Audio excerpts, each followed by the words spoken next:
जय श्री कृष्ण। आप सभी को गंगा दशहरे की ढेरों शुभकामनाएं। प्रिय भक्तों, आज के इस वीडियो में हम विशेष रूप से बात करेंगे गंगा दशहरे के बारे में। गंगा दशहरा है किस दिन? गंगा दशहरा किस दिन मनाया जाना चाहिए? कुछ लोग कह रहे हैं कि 25 मई को, फिर लोग कहते हैं नहीं नहीं, ये तो निर्जला के एक दिन पहले आता है, फिर 25 मई को। क्यों? निर्जला तो जून में है, 25 जून की। तो गंगा दशहरे का निर्धारण कैसे होता है? क्या गंगा 25 मई को मनाया जाना सही है या वो 24 जून को मनाया जाना चाहिए?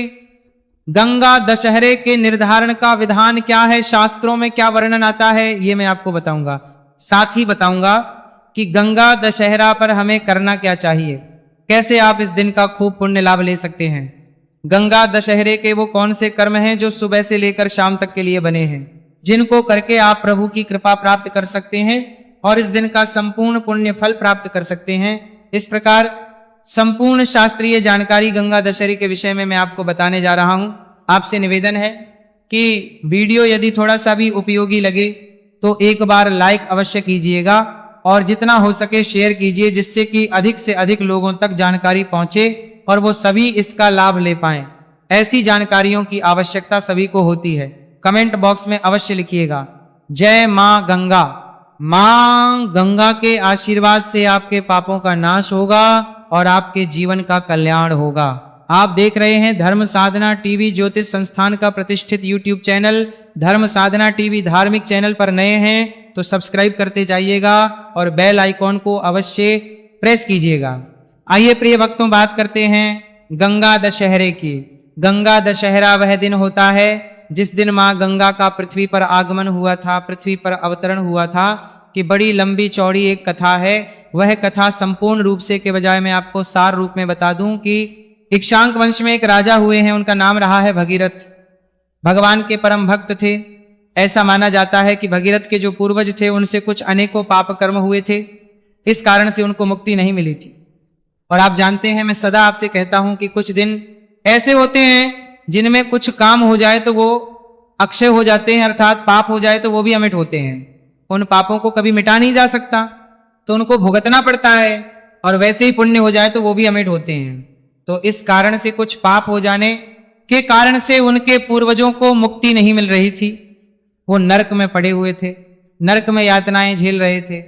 और राजा भगीरथ को यह भी आशंका थी कि आगे भी ना जाने कितने लोग होंगे जो इस प्रकार से यातनाएं झेलेंगे, तो किस प्रकार से अपने पूर्वजों का उद्धार हो सके और अपनी जो भविष्य की पीढ़ियां हैं मानव समाज की, उनका भी उद्धार हो सके, जिससे कि वो नरक जाने से बचे, उनके पापों का नाश इस पृथ्वी पर ही हो जाए। इसके लिए अमनों के द्वारा उनको सलाह दी गई कि मां गंगा की आराधना की जाए। यदि मां गंगा पृथ्वी पर होती है तो उनके जल के द्वारा बड़े बड़े पापों का नाश हो जाता है। उनके जल में स्नान करके मनुष्य अपने सभी पापों का नाश करके और यम यात्रा से बच सकता है। तब महाराज भगीरथ ने कठिन तपस्या की। कठिन तपस्या मतलब इतनी कठिन तपस्या जो साधारण मनुष्य के लिए संभव ही नहीं है। उस कठिन तप के बाद मां गंगा प्रसन्न हुई। उन्होंने भगीरथ को आशीर्वाद दिया उसके निवेदन करने पर कि वो अवश्य पृथ्वी पर आएंगी। लेकिन फिर परेशानी ये कि मां गंगा की धार बड़ी तीव्र है। जब वो स्वर्ग से पृथ्वी पर आएंगी तो क्या पृथ्वी उस भार को वहन कर पाएगी, झेल पाएगी, सहन कर पाएगी? कहीं ऐसा तो नहीं कि डोल जाएगी और जीवन खतरे में पड़ जाएगा? तब महाराज भागीरथ ने भगवान शंकर से प्रार्थना की, उनकी तपस्या की, उनको प्रसन्न किया और उनसे निवेदन किया कि प्रभु आप मां गंगा के भार को अपनी जटाओं में धारण करें। इस प्रकार से भगवान शंकर ने जटाओं में मां गंगा को धारण किया और फिर इस दशहरे पर, जिसे हम गंगा दशहरा कहते हैं, इसी दिन मां गंगा भगवान शंकर की जटाओं से होती हुई एक छोटी सी धारा के रूप में पृथ्वी पर अवतरित हुई। इसीलिए आप देखेंगे, अगर आप कभी गए होंगे गंगा के उद्गम स्थल पर, जो कि के नाम से जाना जाता है, वहां गाय का छोटा सा मुख है, वहां कोई वाहन नहीं जाता।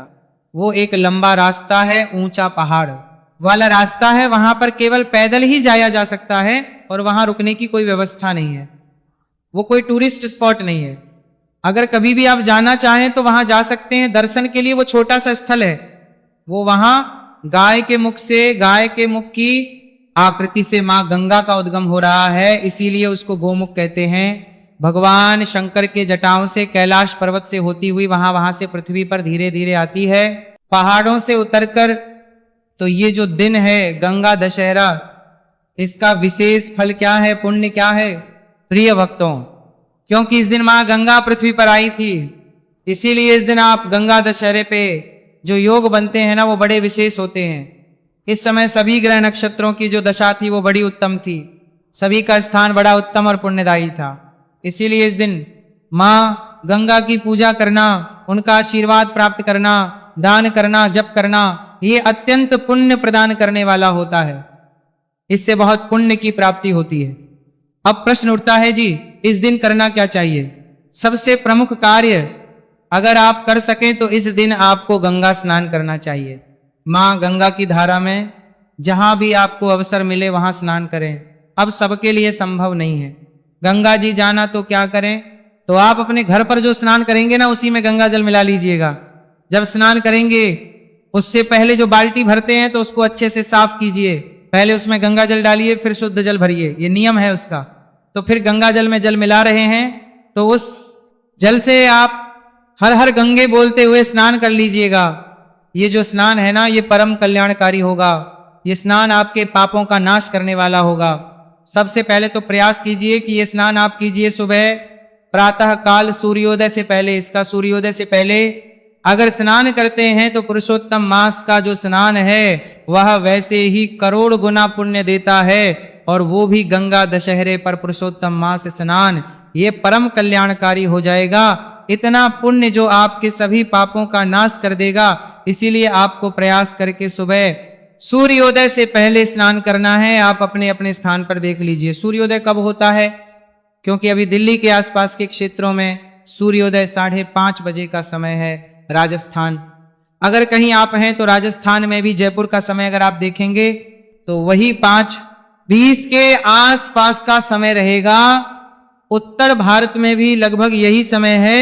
बाकी आप अपने प्रदेश के अनुसार देख लीजिएगा। अगर आपको ज्ञात ना हो अपने यहाँ का समय तो आप कमेंट बॉक्स में लिख के पूछ लीजिएगा। स्नान आदि करके स्वच्छ वस्त्र धारण कीजिए। इस दिन भगवान नारायण की पूजा कीजिए, परम कल्याणकारी है। क्योंकि भगवान नारायण के चरणों से ही तो मां गंगा का उद्गम हुआ है। तो प्रभु का जब पूजन करते हैं, श्रवण करते हैं, तो मां गंगा का आशीर्वाद आपको स्वतः ही प्राप्त हो जाता है। भगवान नारायण का पूजन कीजिए। पूजन की विधि मैंने आपको अलग से अपलोड की हुई है, बता रखी है कि कैसे आपने पूजन करना है। भगवान के किसी भी स्वरूप का पूजन कर सकते हैं आप। शालिग्राम भगवान, लड्डू, गोपाल जी, विष्णु भगवान का जो भी आपके पास चित्र स्वरूप, तस्वीर आदि जो भी हो आप पूजन कीजिए। आप अगर अधिक मास नहा रहे हैं तो आप सुन ही रहे होंगे, तो अधिक मास मातम की जो कथाएं हैं श्रवण कीजिए। गंगा दशहरे पर कल्याणकारी व्रत भी किया जाता है, आप व्रत कर सकते हैं। यह व्रत भी पुण्यों को बढ़ाने वाला है। व्रत जो है सुबह आरंभ हो जाएगा सूर्योदय के साथ, और आप इसे सायंकाल को खोल सकते हैं। सुबह आपको मां गंगा की पूजा करनी चाहिए, आरती करनी चाहिए। इसके लिए एक सांकेतिक गंगा आप बना सकते हैं। सांकेतिक गंगा के इस प्रकार से एक पात्र लीजिए, उसमें पहले थोड़ा सा गंगा जल भरिए, फिर शुद्ध जल भरिए, और मां गंगा मानकर उत्तर दिशा की ओर सामने उसको रख के और आसन लगा के बैठ जाइए। धूप दीप रखिए, एक लौटा लीजिए तांबे का, उसमें पहले थोड़ा गंगा जल भरिए, फिर शुद्ध जल भरिए। मां गंगा का पूजन सूक्ष्म रूप से करते हैं। तो सबसे पहले अपने सीधे हाथ पे जल लीजिए। ओम हर्षिकेशाय नमः, हाथ धो लीजिए। हाथ धोने के बाद धूप और दीप को प्रज्वलित कीजिए। शुभम करोति कल्याणम आरोग्यम धन संपदा, शत्रु बुद्धि विनाशाय दीप ज्योतिर्नमोचस्तु ते। धूप और दीप को प्रज्वलित कीजिए। दीप प्रज्वलित करके अपने सीधे हाथ पे जल लीजिए, अक्षत लीजिए, पुष्प लीजिए। 3 बार बोलिए ओम श्री विष्णु, ओम श्री विष्णु, ओम श्री विष्णु। अपना नाम, अपना गोत्र, जिस स्थान पर बैठकर पूजन कर रहे हैं वहां का मकान नंबर, क्षेत्र का नाम, शहर का नाम, ज्येष्ठ मास से शुक्ल पक्ष दशम, पुण्यतिथि व आयु आरोग्यता प्राप्त मां गंगा प्रसन्ना अर्थात गंगा दशहरा व्रत। बोले 100 श्री विष्णु और वह संकल्प मां गंगा के चरणों में छोड़ दीजिए। अगर आप सांकेतिक गंगा ना बना पाए, जल से आपके पास कोई तस्वीर हो तो आप उस पर भी पूजन कर सकते हैं। मां गंगा का संकल्प करने के बाद मां गंगा को पुष्प के माध्यम से जल के छींटे दीजिए। एक प्रकार से स्नान करा रहे हैं। फिर को वस्त्र के रूप में मौली का एक टुकड़ा तोड़ के अर्पित कीजिए या वस्त्र अर्पित कर सकते हैं। एक साड़ी आदि दीजिए, लाल रंग की साड़ी लीजिए, उस पे कुछ श्रृंगार का सामान रखिए, वहां अर्पित कीजिए। मातेश्वरी को तिलक करेंगे, रोली कुंभ को माले से तिलक कीजिए, अक्षत अर्पित कीजिए, पुष्प अर्पित कीजिए। और माला है तो माला पहनाइए, धूप दिखाइए, दीप दिखाइए नैवेद्य के रूप में। फल है तो फल अर्पित कीजिए, मिठाई है तो मिठाई, मिश्री, बताशा जो आपके पास उपलब्ध है वो अर्पित कीजिए। और फिर 1 चम्मच जल अर्पित कर दीजिए के रूप में। जो भी दक्षिणा अर्पित करना चाहते हैं वह दक्षिणा अर्पित कीजिए। मां गंगा का हाथ जोड़ के ध्यान कीजिए, गंगा ध्यानम। वह निशुद्धांशुकाधानाम रत्नभूषण भूषिताम शरद पूर्णेन्दु शतक प्रभाजुष्ट कलेवराम हई श्रद्धास्य प्रसन्नास्य शश्वत सुस्थिर यौवनाम बिभ्रति कबरी भारम मालती माल्य संयुताम। बोलिए गंगा मात की जय। यह पूजन करने के गंगा दशहरे की जो मां गंगा के उद्गम की कथा है उसका श्रवण कीजिएगा, चैनल पर आपको प्राप्त हो जाएगी। इस दिन आपको गंगा स्रोत सुनना चाहिए, मैंने पहले से ही अपलोड किया है, आप अवश्य उसका लाभ लीजिए। वीडियो ना मिले तो YouTube पर लिखिएगा गंगा स्रोत, तो आपको वीडियो सामने आ जाएगा। इस प्रकार से कथा आदि सुन के फिर आप आरती कीजिएगा। आरती भी मैं आप लिए कथा में ही रिकॉर्ड कर देता हूं, साथ के साथ आरती करके फिर नियमानुसार दिन को व्यतीत कीजिए। इस दिन आपको दान अवश्य देना चाहिए, क्योंकि इस दिन का जो दान है वो खूब पुण्य देने वाला होता है। प्रश्न उठता है दान क्या करें? दान आप ब्राह्मण को भोजन करा सकते हैं, दान दक्षिणा आदि देके विदा कर सकते हैं, खाद्य सामग्री मंदिर में देके आ सकते हैं आसपास। कोई योग्य ब्राह्मण है तो उसको दे सकते हैं, जो सामग्री आदि नहीं दे सकते, जिनके पास समय का अभाव है तो आप द्रव्य केवल पैसे का दान कर सकते हैं। आप किसी गरीब की सहायता कर सकते हैं, भोजन दे सकते हैं, जल दे सकते हैं, वस्त्र दे सकते हैं। जो भी हो, छोटे से छोटा कार्य पर आपने करना अवश्य है। इसके अतिरिक्त आप पक्षियों को दाना डालें, ये पुण्य देने वाला होगा।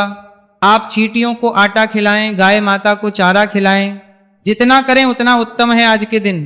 पर आज आपने अवश्य रूप से दान देना है, इसका आप ध्यान रखिएगा। इस प्रकार से आप दशहरा मनाइए, मां गंगा का आशीर्वाद आपको प्राप्त होगा, आपके पितृ तृप्त होंगे। अब एक कर्म बताता हूं जो आपने अवश्य करना है। गंगा दशहरे पर वो कर्म है अपने पितृ के निमित्त जल तर्पण। देखिए, एक तो ये पुरुषोत्तम मास चल रहा है, पुरुषोत्तम मास में तो प्रतिदिन पितृ तर्पण करना चाहिए, परम कल्याणकारी है। अब प्रतिदिन ना कर पाए तो प्रमुख प्रमुख तिथियों पर तो करिए। और ये तो गंगा मां के पृथ्वी पर आगमन का दिन है, इस दिन आपको पितृ को अवश्य तृप्त करना चाहिए।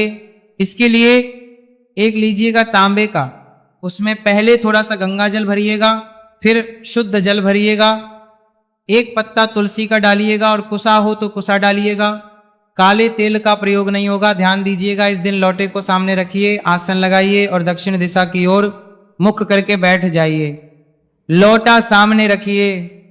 इसके बाद गीता के 7वें अध्याय का श्रवण कीजिएगा।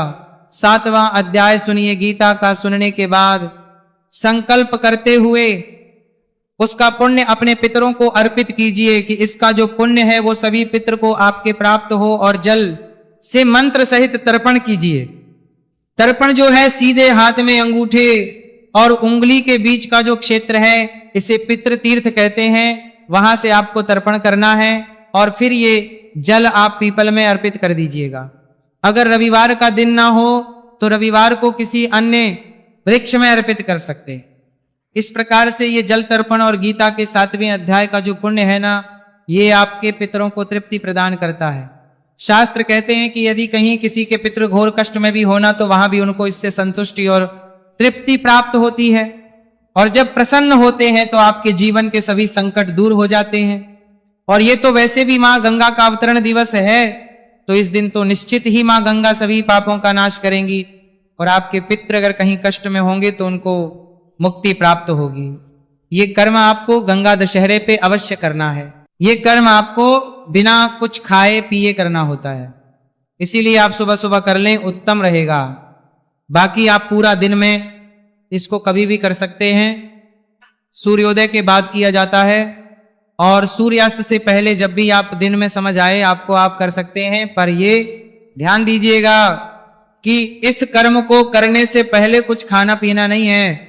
इसके लिए सबसे उत्तम समय जो होता है वो होता है कुतुब काल का, जो कि प्रतिदिन लगभग 11:40 से और 12:20 के बीच में होता है। दोपहर को तो इस समय में आप करेंगे तो बहुत उत्तम है, अन्यथा पूरे दिन में कभी भी कीजिए। ये वो कर्म है जो गंगा दशहरे पर अगर आप करते हैं तो आपको पुण्य प्रदान करेंगे। अब प्रश्न उठता है कि जी गंगा दशहरा है, कब मनाए, कब? क्योंकि गंगा दशहरे के विषय में कुछ अलग अलग बातें कही जा रही है। देखिए, गंगा दशहरे के विषय में शास्त्र कहते हैं कि गंगा दशहरा ज्येष्ठ मास के शुक्ल पक्ष की दशमी तिथि को मनाया जाता है। अब इसमें ऐसा नहीं कहीं वर्णन आता है कि भाई शुद्ध ज्येष्ठ होना चाहिए या अधिक ज्येष्ठ में भी मना सकते हैं क्या। इसके बाद फिर एक और वृत्तांत आया हमारे सामने जो शास्त्रों में वर्णित है, ये धर्म सिंधु में वर्णित है।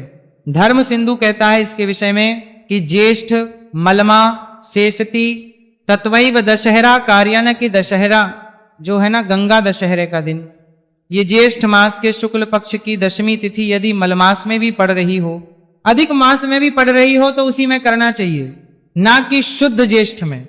शुद्ध ज्येष्ठ में करने की आवश्यकता नहीं है। अगर ये अधिक मास आ रहा है, मलमास आ रहा है, तो मलमास में ही इसे कीजिए, श्रेष्ठ कर है। तो शास्त्र जो है ये अनुमति देते हैं और शास्त्र ये आज्ञा भी देते हैं कि ये जो दशहरे है ये अधिक मास के शुक्ल पक्ष की दशमी तिथि को मनाया जाना अधिक उत्तम है, ना कि शुद्ध ज्येष्ठ की प्रतीक्षा की जाए। इस नियम के आधार पर इस वर्ष ज्येष्ठ दशहरा से गंगा दशहरा कहते हैं।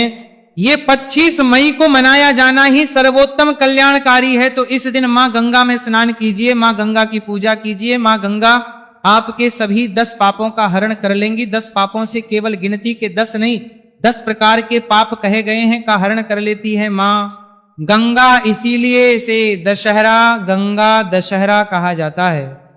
आप सभी को गंगा दशहरे की ढेरों शुभकामनाएं।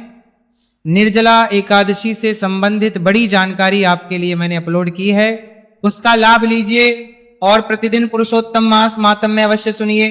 गंगा दशहरा साधारण नहीं है, क्योंकि बड़ी किस्मत से ये आपको अधिक मास में पुरुषोत्तम मास में मिल रहा है और पुरुषोत्तम मास में होने के कारण इसका पुण्य करोड़ों गुना और अधिक बढ़ गया है। खूब इसका लाभ लीजिए और प्रतिदिन सुनिए। पुरुषोत्तम मास महत्व में हमारे अपने चैनल पर नए हैं तो सब्सक्राइब करते जाइएगा। हरे कृष्ण।